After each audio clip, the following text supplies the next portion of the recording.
Hello friends, good morning. Welcome back to my channel K K ব্লগের নতুন একটি ব্লগে সবাইকে অনেক ভালোবাসা। আশা করি সবাই অনেক ভালো আছো। আমিও তোমাদের আশীর্বাদ ভালোবাসায় এখন অনেকটাই ভালো আছি। আজকে সবাইকে জানাই শুভ জন্মাষ্টমী। আর যেহেতু জন্মাষ্টমী আজ নিরামিষ খাবো। আর সকাল থেকে উঠে ফ্রেশ ট্রেশ হয়ে গেছি। আর কিছু কাছাকাছি বাকি আছে, তো ওটা করবো না, কেননা বাইরের যা ওয়েদার, ভীষণ বাজে ওয়েদার। তো ওর জন্য কিছুই করা যাবে না, অনেক কিছু কাছাকাছি করতে হবে। কালকের দিকে করব যতটা পারবো। আর এদিকে দেখো আমার সকালের টিফিনের জন্য রেডি করেছি। এদিকে সকালে টিফিনের জন্য চিংড়ির পোলাও বানাবো। তো চিংড়ির পোলাওয়ের জন্য একটু চিংড়ি ধুয়ে এখানে ঝরঝরে করে রেখেছি। একটু নিরামিষভাবে করব, আলু কেটেছি, একটু কারি পাতা, একটু কাঁচা লঙ্কা আর একটু বাদাম। তো এইটা দিয়েই আজকে চিংড়ির পোলাও বানাবো। তো চলো ব্লগটা দেখতে থাকো। আর এইদিকে দেখো আমি চিংড়ির পোলাওটা সাদা তেল দিয়েই বানাবো, ওই জন্য কড়াইতে একটু তেল গরম করতে দিয়ে দিলাম। আর দিয়ে দিলাম বাদামগুলো একটু হালকা লাল লাল করে ভেজে নেব। আর চিংড়ির পোলাও আমি সাদা তেলেই করি, ঘি টি করি না, নর্মালি খাবো। সকালের ব্রেকফাস্ট প্রায় আমি চিংড়ির পোলাও খাই। তো ওর জন্য সকালবেলায় উঠে খালি পেটে ঘিটা খাওয়া ভালো না শরীরের পক্ষে আর কি। আর হ্যাঁ বন্ধুরা, তোমরাকে যে বলেছিলাম যে ঘরটা ছাড়বো, হ্যাঁ এখনও 15 দিন হাতে সময় আছে, ঘরটা অবশ্যই ছাড়বো। মানে ঘরের মালিক যা করে তুলেছে, মানে আমাকে একদম এই বাড়িটাতে থাকতে ইচ্ছে করছে না, বাধ্যগত থাকতে হচ্ছে, কেননা আমাদের 20 তারিখে ভাড়াটা শেষ হবে। আর এইদিকে দেখো বাদামগুলো ভাজা হয়ে যেতে আমি একটু কুচি কুচি করে আলু কেটে রাখছিলাম, তো এই আলুটাই একটু নুন হলুদ দিয়ে ভাজতে দিয়ে দিচ্ছি। আর আলুটা বেশ একদম লাল লাল করে ভেজে নেবো, কেননা যেহেতু আলুটা ওই ভাজার সময়ই যা সেদ্ধ হবে, তারপরে তো আর সেদ্ধ হবে না, তো ওই জন্য আলুটা ভাজতে একটু বেশি সময় লাগবে। তো আলুটা আমার ভাজা হয়ে গেছে, এদিকে আমি একটু কাঁচা লঙ্কাগুলো দিয়েও লাল লাল করে নেড়ে আমি ভেজে নেব। আর হ্যাঁ, যেটা বলছিলাম, আমার 20 তারিখে ভাড়া শেষ হবে, তো 20 তারিখে অন্য জায়গাতে আবার শিফট করব। কোথায় শিফট করব না করব যখন করব তখন বলবো। আর এইদিকে বাইরের যা বাজে ওয়েদার বন্ধুরা, মানে কি বলবো, আর জন্মাষ্টমী বলে নাকি জানি না, দফায় দফায় বৃষ্টি, দফায় দফায়, মানে এত বৃষ্টি হচ্ছে বলে কথা নয়। আর সেই রকম মেঘ ডাকছে বন্ধুরা। তো বাইরে একটু বেরোনোর আছে, কি করে বেরোবো সেটাই খুঁজে পাচ্ছি না। আর এইদিকে দেখো কারি পাতাগুলো একটু তেলের মধ্যে দিয়ে নাড়াচাড়া করে দিচ্ছি, দিয়ে চিঁড়াটা আর বাদামটা করে নাড়াচাড়া করে নেবো। হালকা একটু নুন দিয়ে দেবো, একটু হলুদ আর একটু চিনি, এগুলোই দিয়ে দেবো। তো আমার হলুদের ডিবা একটা ছোট্ট চামচ ছিল, সেই চামচটা না কোথায় যে হারিয়ে গেছে, আর খুঁজে পাচ্ছি না। আর একটু হালকা চিনি দেবো, বেশি চিনি দেবো না। তোমরা যদি করো তোমরা তোমাদের পরিমাণ মতো চিনি দিবে। তো এই দেখো নাড়াচাড়া করে নিয়েছি, হয়েও এসছে। আর এবারে আলুটা আর বাদামটা দিয়ে দিলাম, দিয়ে লঙ্কাটা দিয়ে দিলাম, দিয়ে একটু নাড়াচাড়া করে নেবো। আর খেতেও আজকে ভীষণ সুস্বাদু হয়েছিল। তো এটা খেয়ে দিয়ে স্নান টান করে বেরিয়ে যাব। মেঘটা দেখছি একটু কমেছে। আর এইদিকে দেখো আমার চিংড়ির পোলাও একদম রেডি। আর দেখতেও যেরকম ইয়ামি হয়েছে, খেতেও সেরকম কিন্তু ইয়ামি হয়েছিল। তো চলো খেতে খেতে আবার কথা হচ্ছে।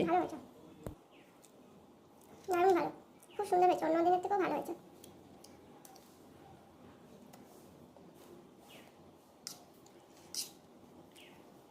আমাদের দাদাভাই এসব থেকে পছন্দ করেন।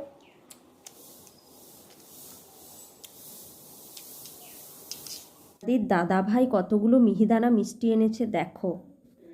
আর এদিকে দেখো বন্ধুরা, আমি অনেকটা নারকেল কুড়ে নিয়েছি। আর নারকেল কুড়া তোমাদের সাথে শেয়ার করতে পারিনি, কেননা ওই যে ট্রাইপডটা ডিস্টার্ব হচ্ছে। তোমাদের দাদাভাই একটু মানে মোচক দিয়ে দিয়েছিল, ওই জন্য তো ওকে ট্রাইপডটা আনতে বলেছি। আর এতগুলো নারকেল আমি কুড়েছি, তোমাদেরকে হাতে করে ভিডিও করে বানিয়ে দেখাচ্ছি। দেখো কতগুলো নারকেল কুড়েছি, আর একটা রেখেছি। আর এইদিকে নারকেলগুলো কুড়েছি এই কারণে, একটু নাড়ু বানাবো বলে। যেহেতু জন্মাষ্টমী সেহেতু নাড়ু তো বানাতেই হবে। আর তোমাদের দাদাভাই নাড়ু খেতে ভীষণ পছন্দ করে, খুব নাড়ু খায়, মানে এক সঙ্গে 3টা 4টা করে মুখে পুরে নেয়। তো দেখো খেজুরের গুড় দিয়ে, ফ্রিজে খেজুরের গুড় ছিল, তো ওটা দিয়ে নাড়ু বানাচ্ছি। আর এই যে এতগুলো নাড়ু বানিয়েছে, তার মধ্যে 4টা নাড়ু তোমাদের দাদাভাই খেয়ে নিয়েছে। তো বন্ধুরা, খাওয়া দাওয়া সেরে নিয়ে স্নান টান করে নিয়েছি, যাব একটু দোকানে ঠাকুরের জন্য একটু নাড়ু আনবো, যেহেতু আর জন্মাষ্টমী। একটু রেডি হয়েছি। আর একটা বান্ধবী আসবে, আমার ছোটোবেলার বান্ধবী, স্কুল কলেজ লাইফের বান্ধবী। তো ওখানে আমরা সারাদিন একটু বাজারে ঘোরাফেরা করব, আর কিছু টুকিটাকি কেনাকাটার থাকলে করব, আর বাইরে খাওয়া দাওয়া করব। আর ওই জন্য আজকে আর রান্না বান্না করবো না, ও যেহেতু আসছে সেহেতু আমরা বাইরেই খাবো, ওই জন্য আর রান্নাবান্না করবো না। তো চলো ব্লগটা দেখতে থাকো। আর হ্যাঁ, অনেক মনে দুঃখ কষ্ট চাপা নিয়ে আছি, কিন্তু তবু হাসি খুশি মনে তোমাদের সামনে ব্লগটা প্রেজেন্ট করতে চাইছি। আর কি বলবো, যেটুকু জীবন বেঁচে থাকতে চাই এভাবে হাসি খুশিতেই যেন কেটে যায়, আনন্দে। তো চলো সারাদিন ব্লগটা দেখতে থাকো, কি করি না করি, আশা করি ভালো লাগবে। আর এইদিকে দেখো আমি বেরিয়ে গেছি, তো আর বেরিয়ে তো কিন্তু বন্ধুরা দেখো মেঘটার অবস্থা মানে কালো হয়ে গেছে, মানে বৃষ্টি, গোটা মেদিনীপুর শহর যেন মনে হচ্ছে যেন ভেসে যাবে, এত বৃষ্টি হচ্ছে। হ্যাঁ উচিত তো দেওয়া,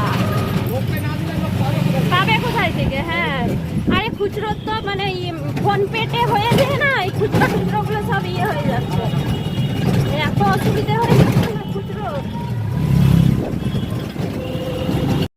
আর এইদিকে আমি টোটোয় যাচ্ছি আর বৃষ্টিটা শুরু হয়ে গেছে বন্ধুরা, সেই যে বৃষ্টি শুরু হয়েছে পাক্কা 3 ঘন্টা বৃষ্টি হয়েছে জানো তো। 1,28,000। আর তোমরা এক ঝলক একটু সোনা দোকানের ভিডিও দেখলে, হ্যাঁ ওর টুকিটাকি কিছু কেনাকাটার ছিল, তো ওই জন্য আমরা দোকানে গিয়েছিলাম। আর এদিকে দেখো বৃষ্টিতে রাস্তাঘাটের অবস্থা কি হয়েছে, আর এদিকে টোটো ধরে আমরা যাচ্ছি। এরপর ওর কেনাকাটা সব কিছু হয়ে গেছে, আমারও টুকিটাকি কেনাকাটা হয়ে গেছে, আমরা খাওয়ার জন্য যাচ্ছি। তো সাহু হোটেলে যাব, যেহেতু আজকে নিরামিষ খাবো, তো ওখানেই নিরামিষ খাওয়া দাওয়া করব। তো আমরা এই যেখানে হোটেলে বসেও গেছি, বসে একটু ভিডিও করছি, আর ও বলছে আমাকে ভিডিওতে নেই, আমি বলছি না না ঠিক আছে পরে নিব। আর এদিকে দেখো খাবারও চলে এসেছে, ভাত আর লেবু, আর এখানে দিয়েছে ডাল, মোচার তরকারি নিয়েছিলাম, আর একটা আলু ভাজা নিয়েছিলাম সম্ভবত, এইটাই নিয়েছিলাম। তো এইটা দিয়ে আজকে খাবো। আর খাওয়া দাওয়া সেরেও এখনও কাজ বাকি, তো ভাবছি যে কখন কাজগুলো হয় আর তখন বাড়ি যাব। আর যেহেতু জন্মাষ্টমী বাড়িতে যেয়ে কিছু কাজও আছে। আর এদিকে দেখো আমি একটা ঘুরে চলে এসেছি, এসে একটা এই পাশে একটা বান্ধবী থাকে, তো ওর বাড়িতে একটু গেছি 5 মিনিট, একটু দরকার ছিল, ও ডেকেছিল আর ওই জন্যই। আর ঘুরে এসে দেখো ফ্রেশ ট্রেশ হয়ে গিয়ে দেখো এই যে তালকে গরম করতে দিয়ে দিয়েছি, তাল গরম হচ্ছে, তালের একটু পিঠে বানাবো, যেহেতু জন্মাষ্টমী তালের বড়া বানালে ভালো হতো, তো নারকেলটা আমার শেষ হয়ে গেছে, আর দেখছি বাড়িতে সুজিও নেই, তো অন্য দিন বানাবো। তালের বড়াই জন্মাষ্টমীতে অ্যাকচুয়ালি বানাই, তো আমি এটাতেই বানালাম। আর তাল যে মেরেছি এইসব ভিডিও বানাবো, ওই যে তোমরাকে বললাম না ট্রাইপডটা খারাপ হয়ে গেছে, তোমাদের দাদাভাই এখনও আসেনি, এলে ট্রাইপডটা আনবে। আর বন্ধুরা দেখো মানে এত বাজে ওয়েদার, এই বৃষ্টি তো এই রোদ, এই বৃষ্টি তো এই রোদ, এইভাবে দিন কাটছে বাইরে। এখন দেখছি মানে এত একটা বাজে ওয়েদার, মানে বলার মতো কোনো ভাষা নেই। তো এখন দেখছি আবার বাইরে হচ্ছে প্রচণ্ড বৃষ্টি, আবার মেঘ ডাকছে, আর সাথে আবার তাল পিঠে, তো এটা ভালোই লাগবে। ইউটিউব মাতার কাছ থেকে আবার তাল পিঠে রেসিপি দেখে, তো দেখি কীরকম কী কতটা কী করতে পারি। তো তোমরা ভিডিওটা দেখতে থাকো, আশা করি ভালো লাগবে। তো বন্ধুরা ইউটিউব মাতার কাছ থেকে তাল পিঠে রেসিপি দেখে নিয়েছি। দেখি আর এখানে আছে চালের গুঁড়ো, তো কতটা কি বানাতে পারি দেখি। আছে চালের গুঁড়ো, আমার ট্রাইপডটা ভেঙে গিয়েছিল না বন্ধুরা, তো ওই ট্রাইপডটা তোমাদের দাদাভাই আবার কোন মিস্ত্রিকে দিয়ে সারাই করে নিয়ে এসেছে, তাও নতুন কিনে দিবে না, দিয়ে বলছে আমরা ভাঙতেও জানি আমরা বলতেও জানি, এইসব বড় বড় ডায়লগ দিচ্ছে। মোটামুটি কাজ চলার মতো করে এনে দিয়েছে। তো আমি বলেছিলাম যে নতুন ট্রাইপড যতক্ষণ না কিনে আনো ততক্ষণ তোমাকে ঘর ঢুকতে দিব না, তো দেখছি কিনে এনেছে, সরি বাগিয়ে সারিয়ে খুব সুন্দর করে এনেছে। আর এই দেখো বন্ধুরা আমার তাল ফুটতে শুরু করে দিয়েছে। তো চলো পিঠে বানানোর সময় তোমাকে ট্রাইপড দিয়ে ভিডিও বানাবো, দেখবো। আর এইদিকে দেখো পিঠে বানাবো বলে, মানে তালের পুলি পিঠে বানাবো, দুধে সিদ্ধ যেটাকে বলে, তো ওটা তাল দিয়েই বানাবো, ভীষণ সুস্বাদু হয় খেতে। তো ওটা বানাবো বলেই পুর বানাতে শুরু করেছি। আর খেজুরের গুড়টা একটু মানে এইটুকু আছে দেখছি, তো ওই জন্য চিনি দিয়েই আর একটু এলাচ দিয়েই পুরটা বানাবো ভাবছি। তো এটা বানিয়ে একটু কম করে অল্প করে তোমাদের দাদাভাই আর আমি করে খাবো। আর জন্মাষ্টমী যেহেতু রাত্রে ভাত খাবো না, লুচি টুচি করলে হতো, তো তোমাদের দাদাভাই আবার তেলের জিনিস অতটাও পছন্দ করে না, আমার লুচি টুচি খেতে ভালো লাগে। তো আমি যখন তখন, ও সকালে বেরিয়ে গেলে আমি যখন তখন একাই করে খাই, ও যখন খাবে না তা বলে কি আর আমিও খাবো না, তো আমি করে খাই একা। তো এদিকে দেখো তোমাদের সাথে কথা বলতে বলতে আমার পুরটাও প্রায় হয়ে এসেছে, তো এবার পুরটাকে তুলে নেব। আর আমি তো অতটাও পিঠে পাকাতে জানি না, তোমাদের দাদাভাই আর আমি দুজনে মিলে এরপর পিঠে পাকাবো। এই দেখো কতগুলো পিঠে বানিয়েছে। আর এইগুলো তোমাদের দাদাভাই যেগুলো বেশি বেশি পুর দেখছে ওইগুলো তোমাদের দাদাভাই বানিয়েছে। আর কিছু পিঠে বানাতে বাকি আছে। আর এইদিকে দেখো আমি দুধ গরমটাও চাপিয়ে দিয়েছি, দুধটা গরম হলে পিঠেগুলো ছেড়ে দেবো। আর এইদিকে দেখো তালমন্ড এতটা বেঁচেছে, এটা ভাবছি ফ্রিজে রেখে দেবো, আবার অন্য দিন কিছু একটা বানাবো। আর এইদিকে দেখো দুধটা ফুটে উঠেছে, পিঠেও হয়ে গেছে। এইদিকে এই যে এতগুলো পিঠে তোমাদের দাদাভাইয়ের জন্য জামে করে এই এতগুলো পিঠে নিয়েছি, ওকে খেতে দেবো। ও বলছে খিদে পেয়েছে খিদে পেয়েছে, তো ওকে আগে যাই গিয়ে দিয়ে আসি পিঠেগুলো। আর এইদিকে দেখো আমি আমার মাথার চুল দিয়ে এই বাটিটা কিনেছি, কালকে কিনেছিলাম না, সকালে উঠে কিনেছিলাম, তো তোমাদের সাথে আর শেয়ার করা হয়নি, যে ভাবলাম যে শেয়ার করি। খুব সুন্দর বাটিটা আর খুব ভারী, বেশ ভালো হয়েছে কিন্তু বাটিটা। দেখো এইটুকু পিঠা পড়েছিল তোমাদের দাদা ভাই এই একদম পিঠাটা পুরোটাই খেয়েছে। আমি কাল রাত্রে 3-4টে খেয়েছি, তাই এই পিঠেটা আছে, এতটাও খাবো না, একটু যদি যতটা পারি খাবো। আর দেখি খেয়ে দেখি কেমন লাগছে। পায়েস খেতে ভীষণ ভালো লাগে, মানে বাসি লুচি বাসি পিঠে পায়েস এগুলো আমি বাসি খাই। গরম লুচিও খেতে পারিনি, আর গরম পায়েস গরম পিঠে এগুলো আমার খেতে ভালো লাগে না, বাসি করে খেতে ভালো লাগে।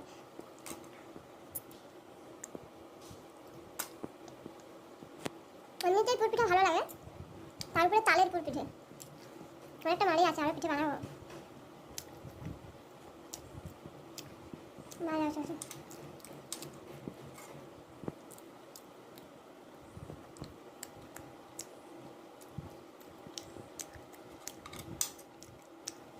আমার বর বেশি করে পুর দিয়ে পিঠা করে, এতটা পুর দিয়ে